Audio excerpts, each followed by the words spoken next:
Good morning, everybody.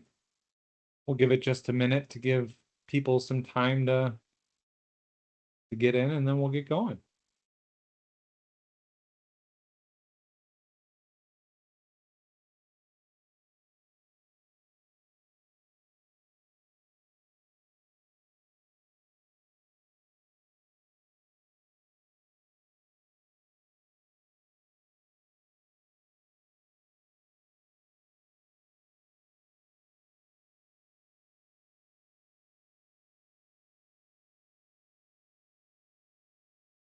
Well, Penny, were you just raising your hand? Awesome. Okay, well, let's get going. I'd like to take a minute to welcome you to one of many webinars I host over the course of a year, directly related to ServiceNow. This one specifically is, I like to call it my yearly, but recently it's been yearly, on how to unscrew up your ServiceNow instance. So this is a culmination of things that we have seen in instances over the past year of things that clients have either seen or been engaged in, or things that we've helped fix. And it's a whole bunch of musings of symptoms and solutions, and we're going to talk through a lot of that today. But my name is Brian Trippi. I'm the lead technical architect of the ServiceNow practice here at Concurrency. I have a little bit over 2 decades of IT operations experience, with specific experience with ITIL and setting up help desk infrastructures, and my specialty is automation and business process automation. And I'll be guiding you through our webinar today. So what are we going to be talking about today? So we're going to be talking about identification and common things that we see within instances to determine whether or not they are screwed up or not. Symptoms and solutions. When to start over versus when to fix. And then lastly, how can we possibly help?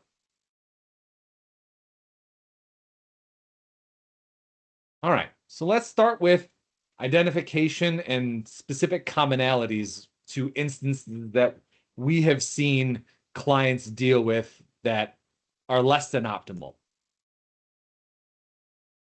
So before we necessarily fix things, we need to recognize that they're broken.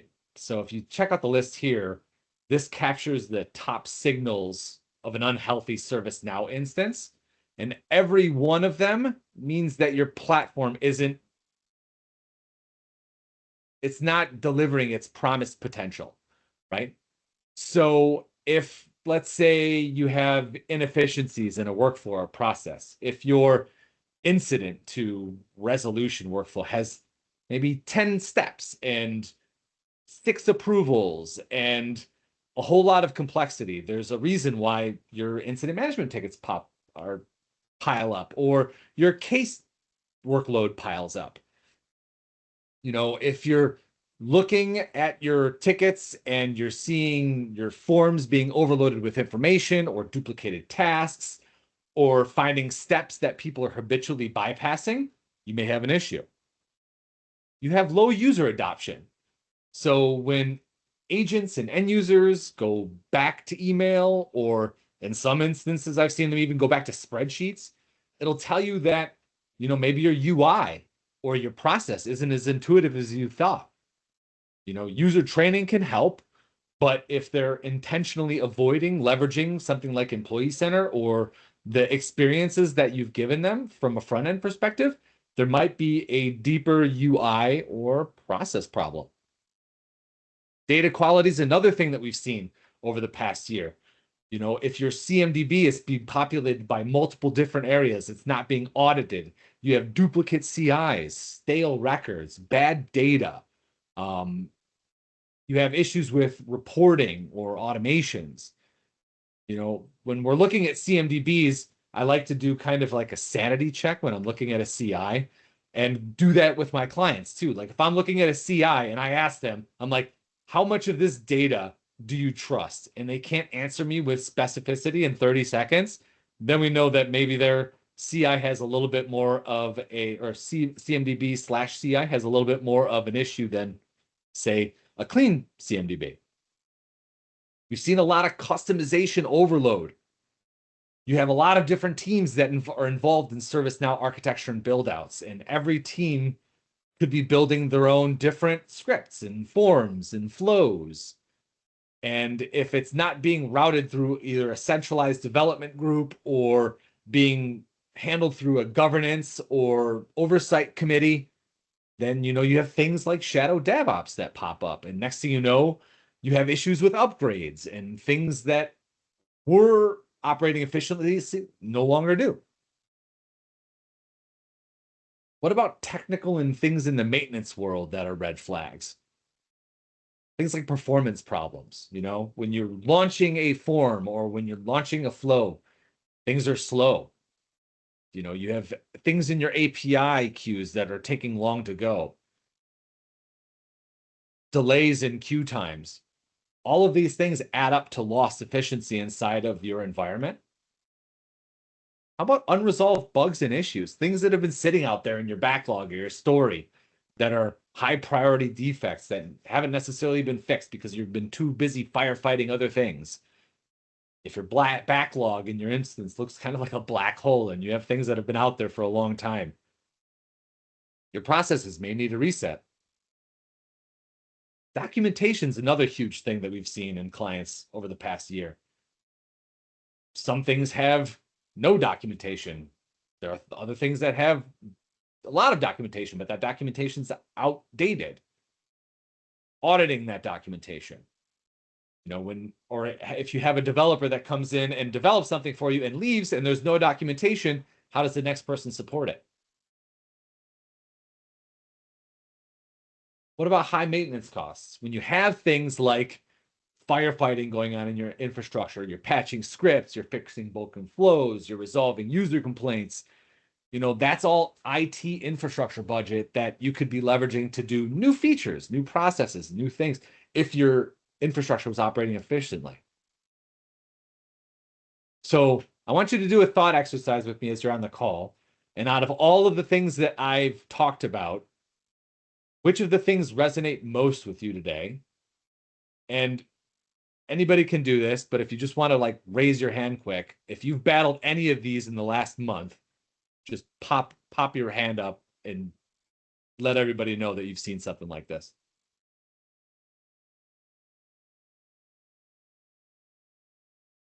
Okay, so we've diagnosed symptoms and root causes. Now let's surface 12 of the most common missteps and things we encounter in client instances. So I'll kind of run through them in 3 categories, I think. Technical, process, and governance.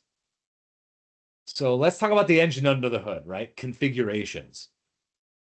Things like tables that haven't been indexed, client scripts that are extremely communicative to the instance, runaway flows that have looping logic that just keep going and going and going. I've ran into clients that they had so many client scripts running on their forms that when their analysts opened the form, it would take 5 seconds to load because of all the client scripts that needed to load because of all the different things that they were trying to do as far as efficiency was concerned. It was something that they had to battle and fix. What about configurations causing upgradability issues like UI changes, deprecated APIs, or things in the automation design world like huge mega flows that have 50 steps and they're extremely complex, no subflows, no documentation, where they become extremely hard to maintain. It's like I also had a client that had a script that was in the environment that was 1,000 lines when it could have been broken out into a much easier subflow scripted framework where they're doing things a little bit more logically. Speaking of scripts, what about script performance?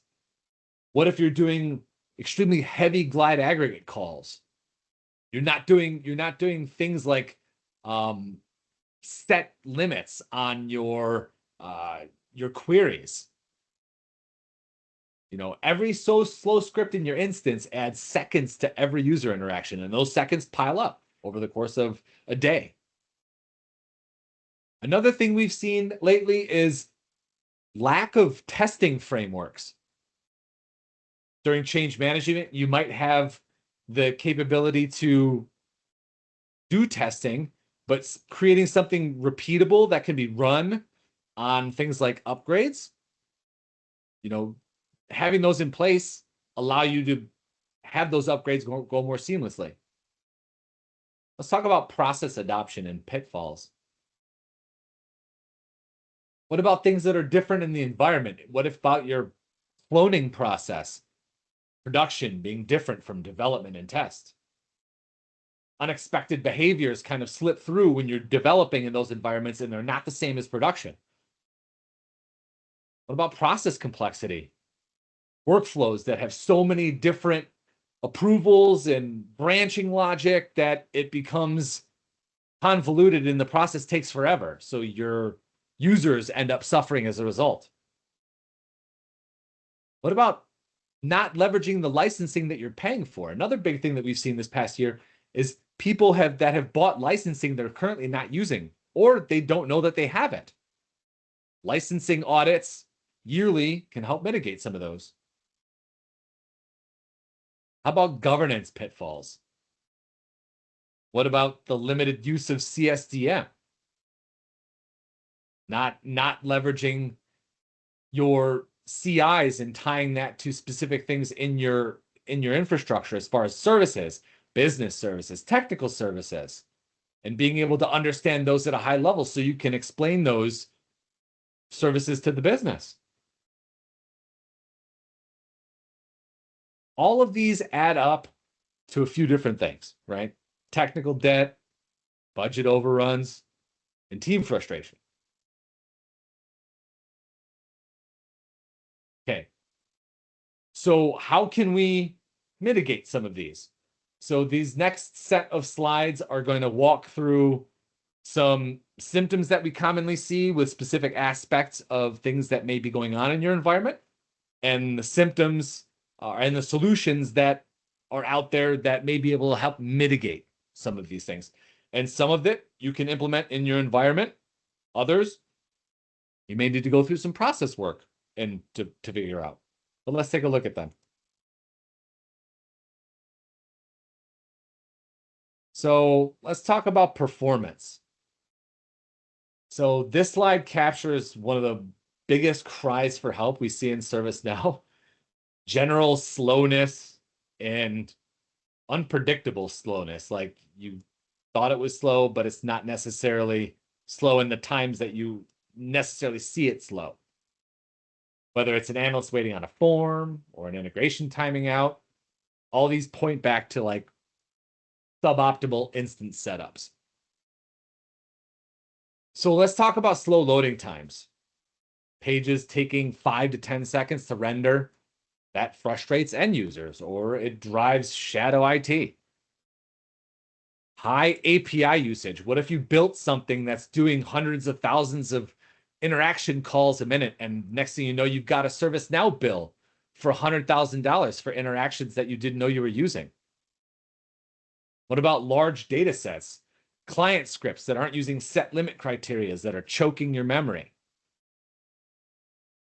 What about concurrency issues and indexing problems?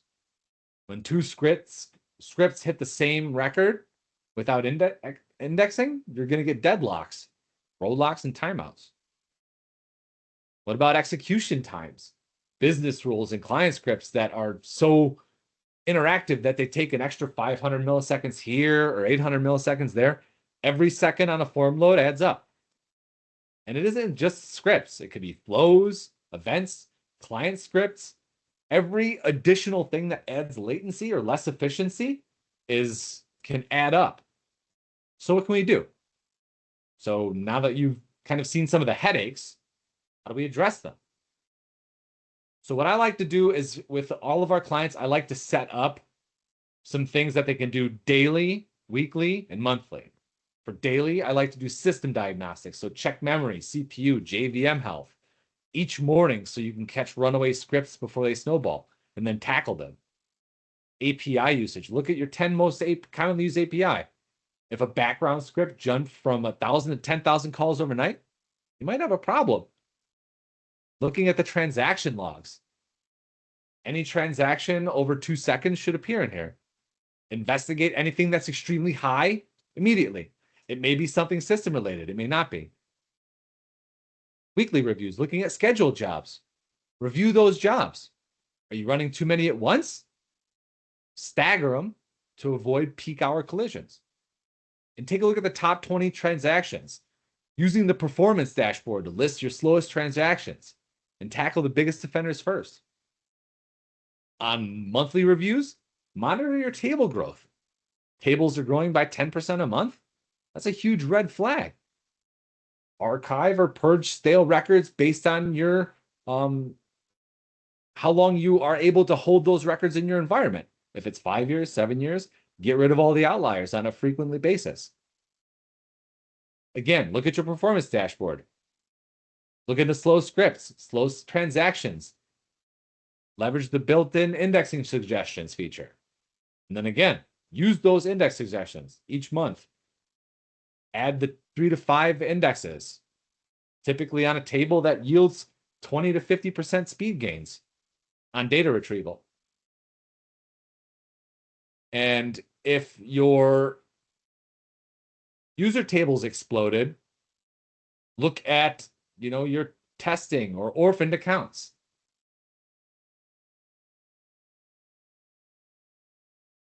So imagine if you could do some of these and you cut maybe some of your page loads or form loads down by like 2 to 5 seconds. Would that increase agent efficiency? Would that, on the employee center, if you're running catalog client scripts, would that help them get through forms more efficiently? Think about that for a little bit. Implement this simple review cadence daily, weekly, monthly, and you'll transform reactive firefighting into proactive performance management. Clicking just a few spots each morning, you can spot issues early and keep your environment performing at its peak.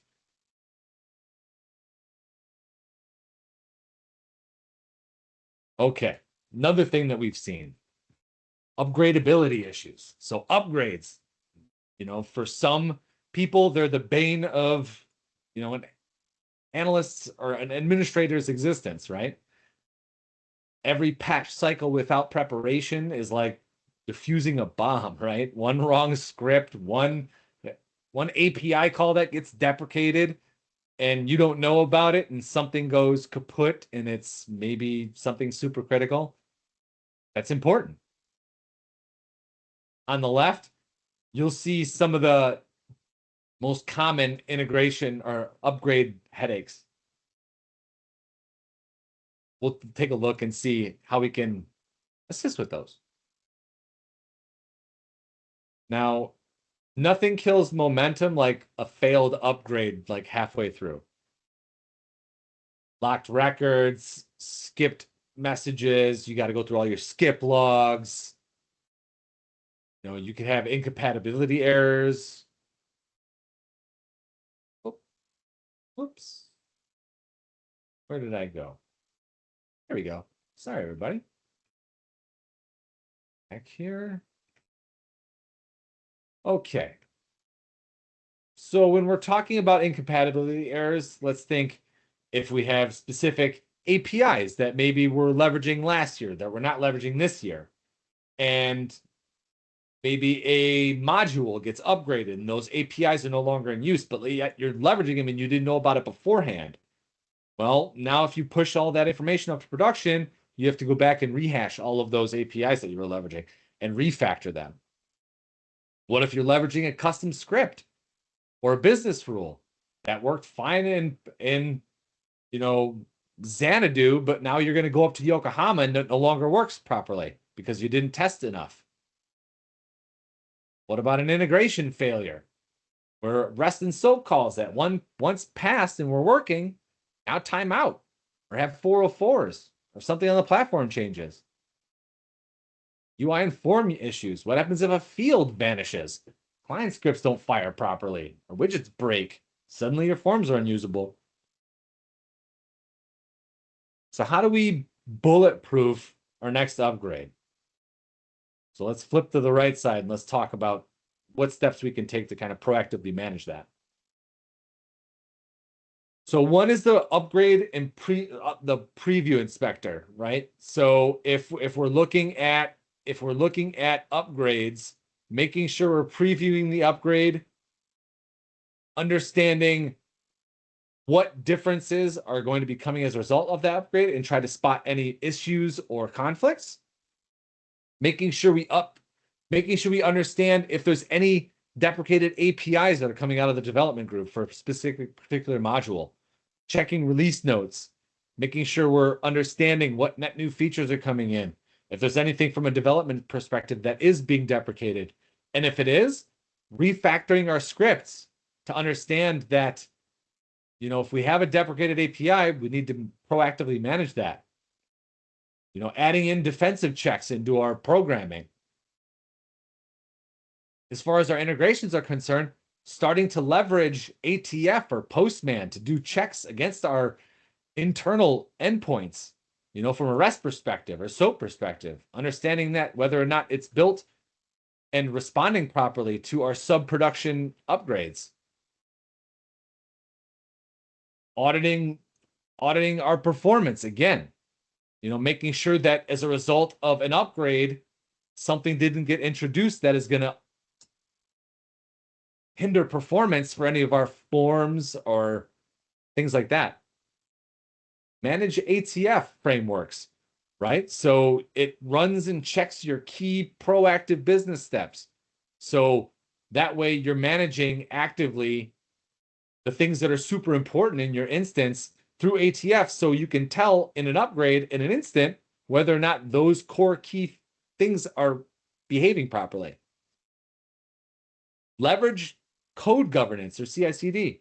A lot of companies, sometimes are leveraging Git is for their repositories for update sets and code frameworks, and making sure that the code is being properly managed and updated and versioned. ServiceNow does a good part of this, but some companies pull that information out and put it into things like Git or Jira. Does anybody, out of anybody listening, does anybody actually run the upgrade previews in their sandbox environment? If so, just pop up your hand. I'd like to see. So if you're adopting any of these in your next patch cycle, hopefully you'll turn upgrades into just routine maintenance windows and something that you might actually look forward to.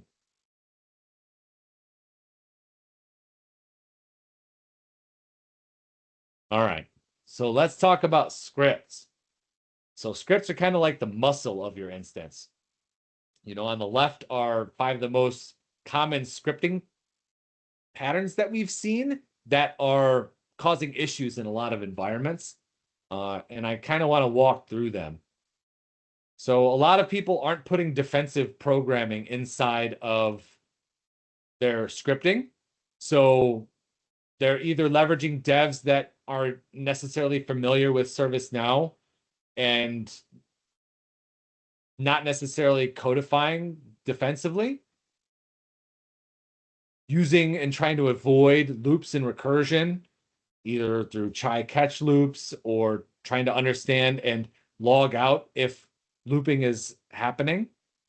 So in addition, querying extremely large data sets, right? Trying to query thousands or millions of records when you're trying to query like the CMDB/CI table will consume a ton of memory and slow down everything else inside of your flow. Things like pulling entire objects when all you need to do is necessarily return fields, right? Can be overkill and slow down scripting. And then one thing we've seen that is huge is generalized variable names. I can't tell you how many times we've seen variables named X or GR that are everywhere in your code, which makes not only for badly readable code, but it's extremely frustrating. Now, if you've seen some of those patterns, there are scripting best practices that ServiceNow has put forth that really help you isolate and identify and help give those who maybe aren't as familiar with scripting inside of ServiceNow the training that they need in order to properly script within the confines of the platform. But one of the biggest things that can help with efficiency is making sure we're doing things like in our encoded queries to do things like set limits on the amount of things that are coming back or set the amount of max rows that are being returned, especially in things like background jobs and business rules. Doing this prevents runaway queries and only returns the data specifically that you're really trying to hone in on. And again, inside of this is the links to scripting best practices, and it helps you codify around defensive best practices, naming conventions, and then it also has real world examples that you can copy, paste, and leverage. So with regard to scripting, making sure you're using defensive programming, codifying against loops and recursions, minimizing your large data sets, minimizing the amount of information in an object you're returning, and not leveraging generalized variables can all go forward and help not only you managing your code bases, but ultimately helping to identify when things go wrong or awry. Okay, here's a real big one that we've been getting asked about a lot this past year, and that's testing frameworks. So a lot of companies have testing, right? Like they do testing during changes, but it's not something that is thought about from an automation perspective. Now, there are some companies that are extremely mature that have started adopting automated testing framework, but from your medium to small business, they're not really thinking about it from an automation perspective. And I encourage everybody that is in the small to medium and, kind of in the mid to maturity area to start leveraging automated testing frameworks to look at your internal processes from either an ITIL perspective or case management perspective, or even platform to start testing those changes in your lower and sub environments to not only test the processes themselves, but also sanity check during upgrades. Keep on, my scroll wheel's going crazy today. So a lot of time we see, things like manual testing or decentralizing your test cases where you've got test cases in Word docs or Excel spreadsheets. And then if you have testing like that, testing takes so long when you're doing things like upgrades or changes that it delays and can even stagnate those change windows or upgrade windows. So what if you could automate a lot of those critical tests, right? So that's where ATF comes in. So by enabling ATF in your ServiceNow instance and getting familiar with the automated testing framework and cloning the out-of-box tests that exist and using them to augment your processes helps making those testing phases a lot more iterative. And although it takes a lot more effort up front, can considerably reduce the amount of time you're doing testing changes or testing processes or testing net new features or functionality. Maybe if you start this, you can go through some automated test training. And I guarantee you at that outside of that training, within 30 minutes or maybe even an hour, you should be able to confidently go through and create maybe just some few tests, maybe test an incident create or a standard change creation. Try to do something with testing in an automated fashion. ServiceNow has extremely good documentation on automated test frameworks. And even their on-demand training has become free in just this past year. So if you have a Now Learning account, there is extremely good testing framework training. I think there's 6 or 7, maybe 10 to 12 hours of training that you can do on automated test frameworks. And if you have the time, get spun up on it and try to start setting automated tests inside of your environment. And once you've got smoke tests, dive deeper into the ATF techniques, subflows, test setups, and leverage things like parallel execution. So what I want you to take after this is if you don't have ATF enabled, go and enable it. Take a look at what's coming in out of the box and start to understand what automated testing frameworks can do for you. And if you can even start doing some of the simple things today to just check processes, you can leverage those when you do things like upgrades in the future.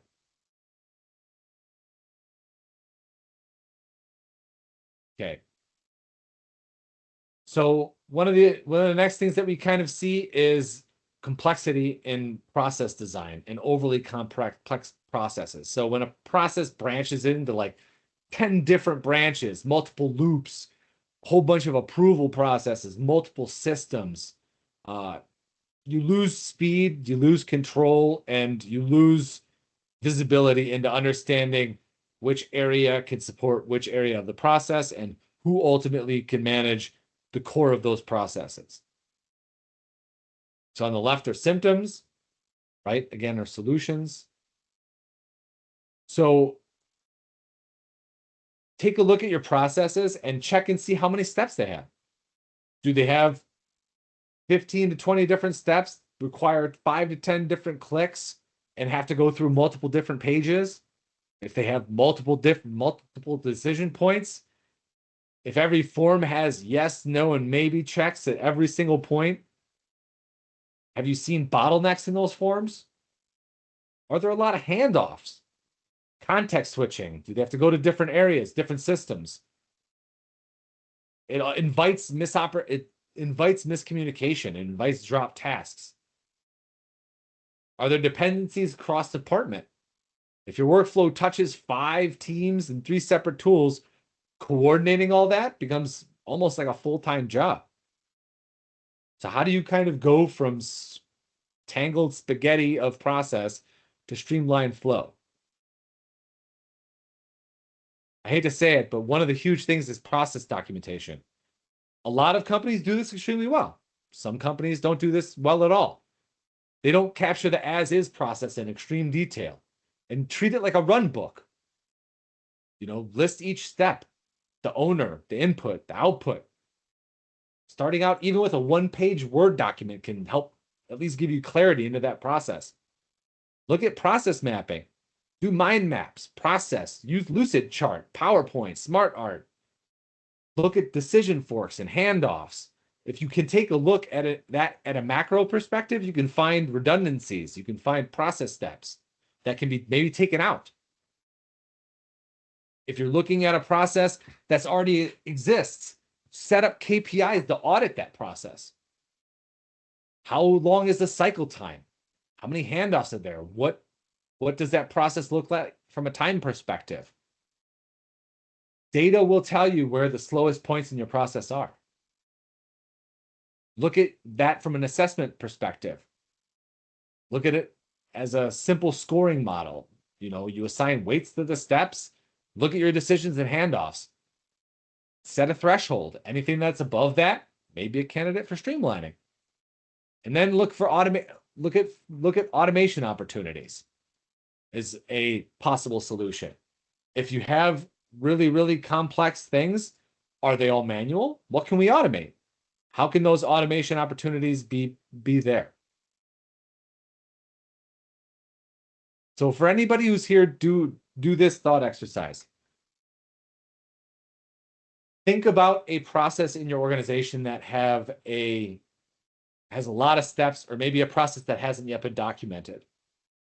If you can take steps 1 to 3 in the solution area and try to at least go through and do some of those exercises this week, can you think about any step in that process that can theoretically be removed or automated to make that process more efficient? If so, how could you implement that in a ServiceNow this month? So document one process, map it, try to measure it this week, this month. Small simplifications to those processes, dropping a decision here, approval there, if you can manage it, may shave hours off of cycle time or people process time.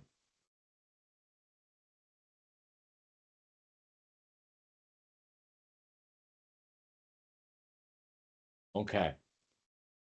So one of the things that I pride ourselves on at Concurrency is we do something in-house that's essentially like a license audit.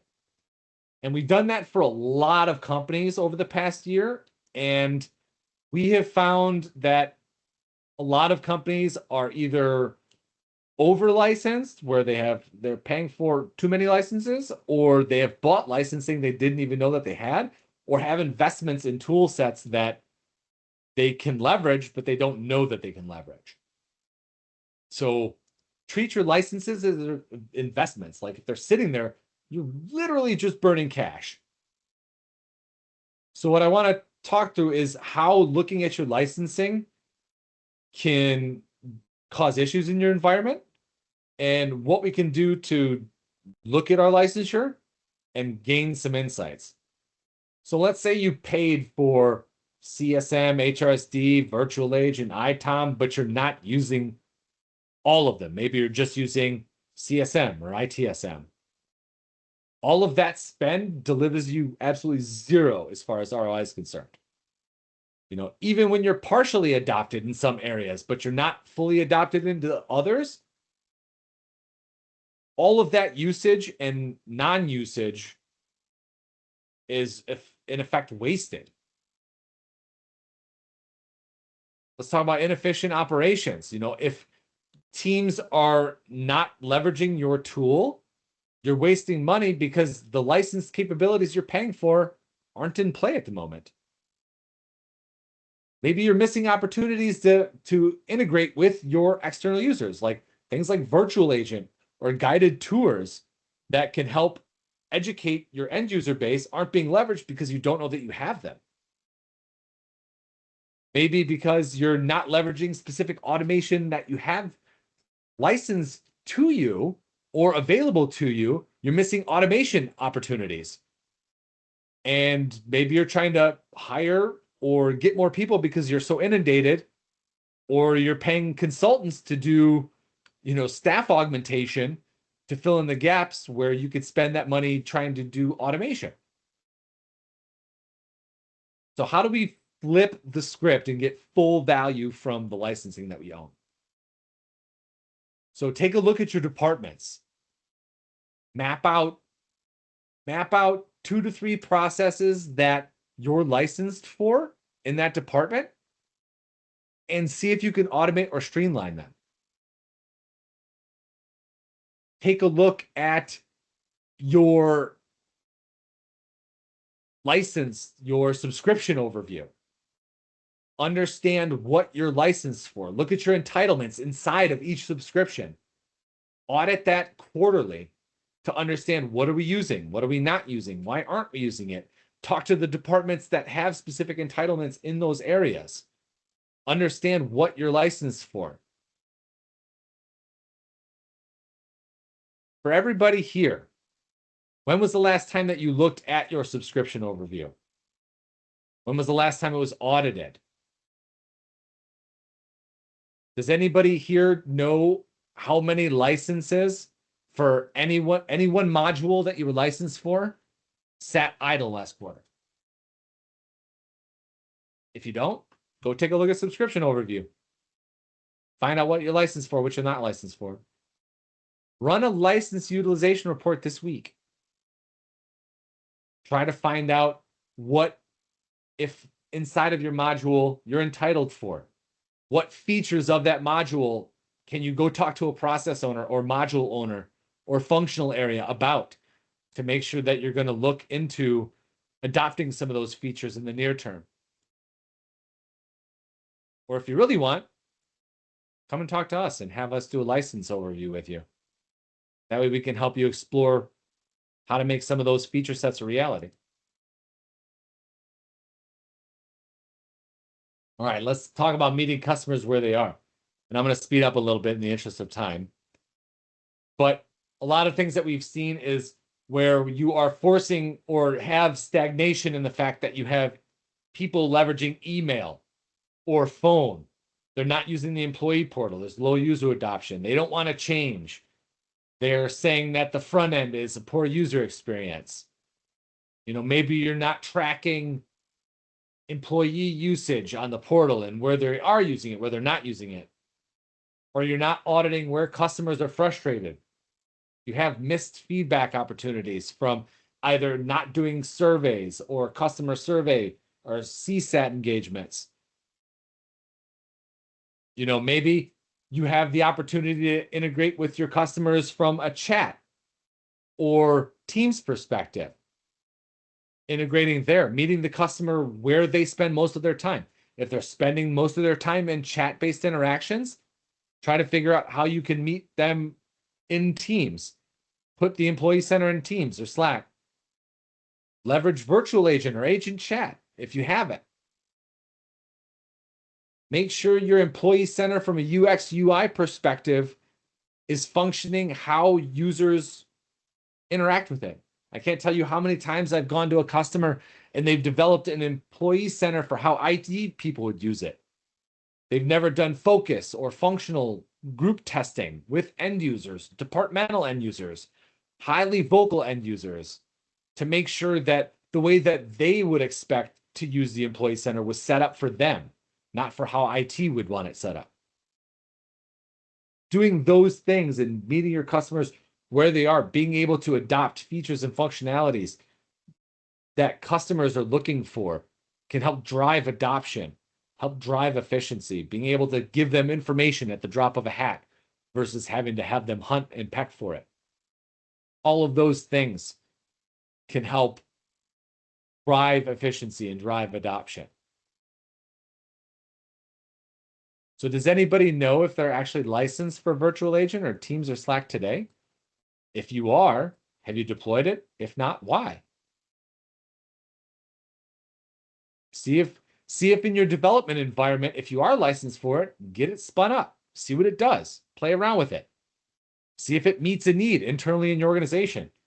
Go talk with your end users. Find out if it can be leveraged. And then if it can, start making a process map or start trying to put in a future project that can maybe leverage it.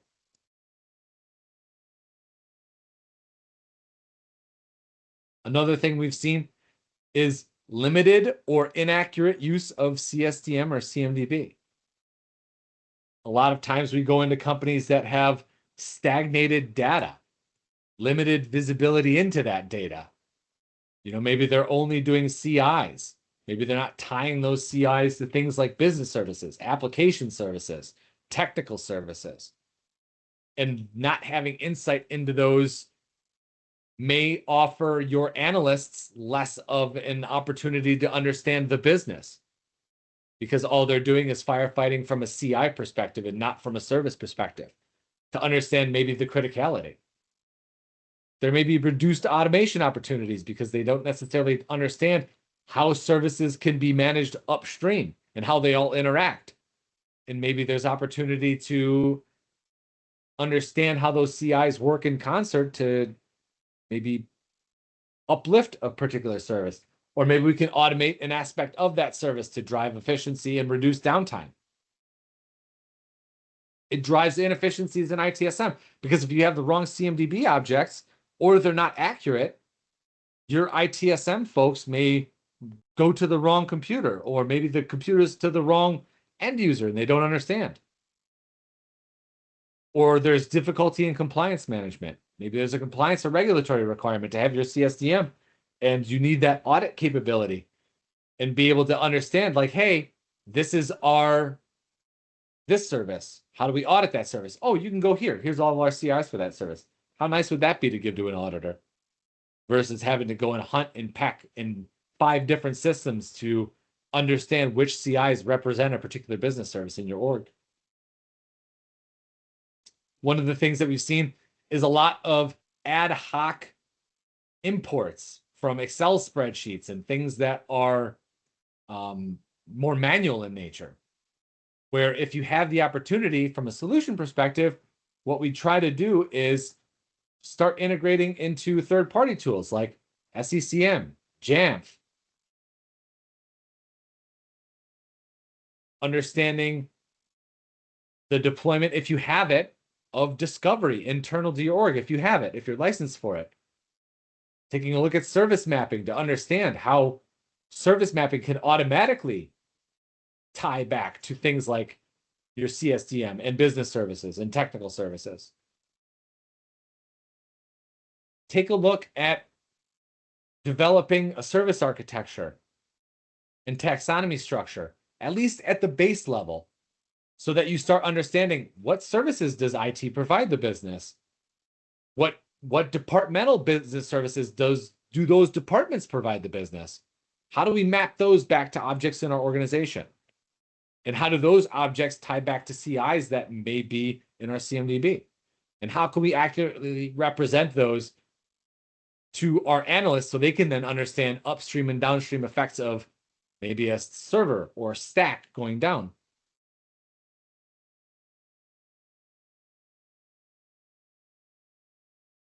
With all of that said, how do we know when to start over versus when to fix?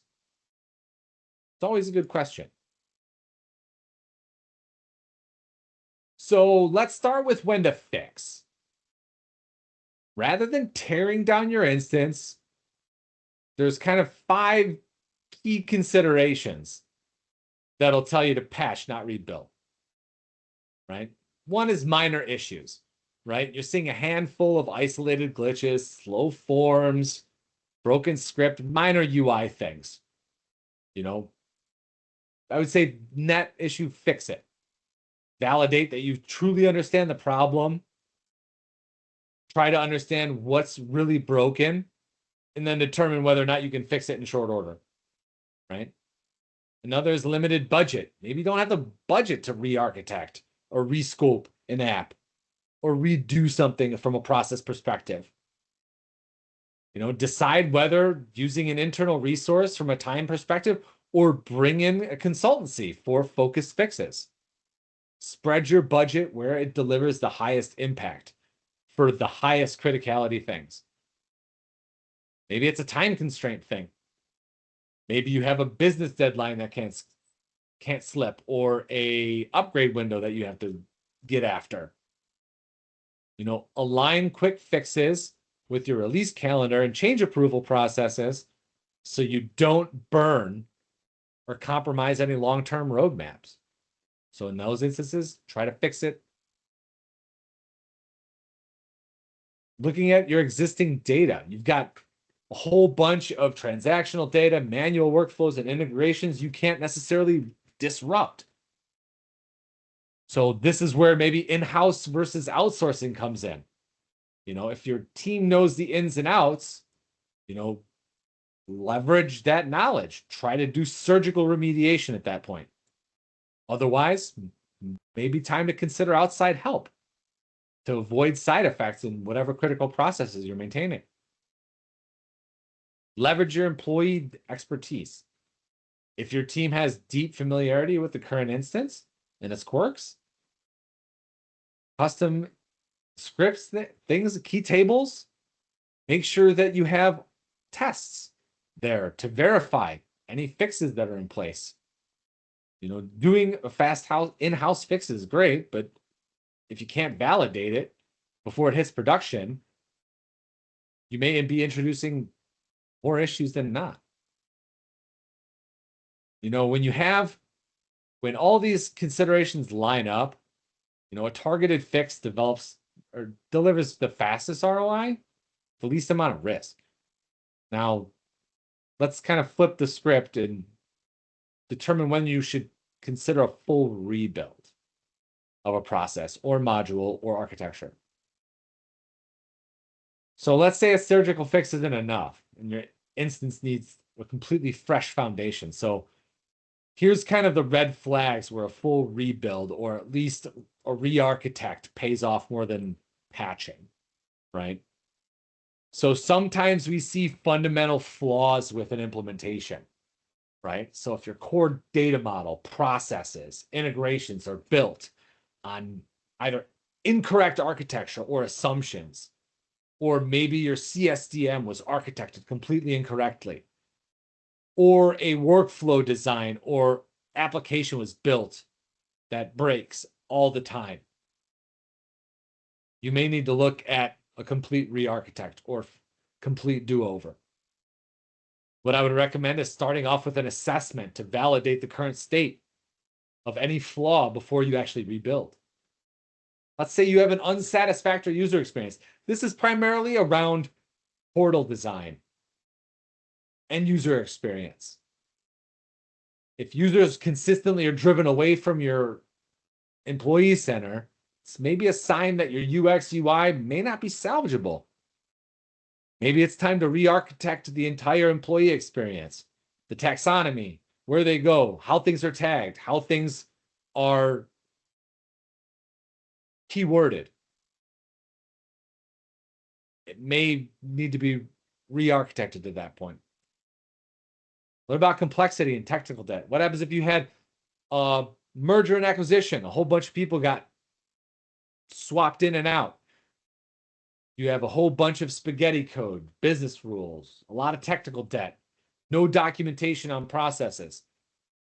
Maybe at that point, it's time to re-architect specific processes, areas of your business, in order to realign departmental considerations.